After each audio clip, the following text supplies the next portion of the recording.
আজকে লাভ ক্ষতির খুব সুন্দর একটা অঙ্ক করব। একটি দ্রব্যের ক্রয়মূল্য ও বিক্রয় মূল্যের অনুপাত 20:21, লাভের শতকরা পরিমাণ কত? তো চলো অঙ্কটা করা যাক। তো এখানে ক্রয় মূল্য মানে কস্ট প্রাইস দেওয়া আছে কত 20, আর সেলিং প্রাইস বা বিক্রয় মূল্য দেওয়া আছে 21।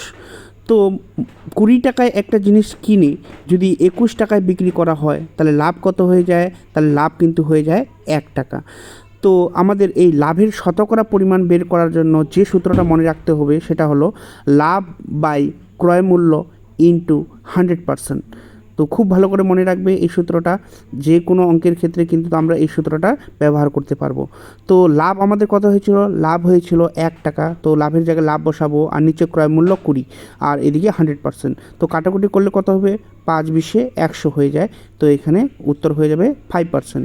এটা কত নম্বরে আছে? এটা সি নম্বরে আছে। তো তোমরা এই প্রশ্নটার উত্তর কমেন্ট করো, আর এইরকম ভিডিও পেতে পেজটাকে অবশ্যই ফলো করে দাও।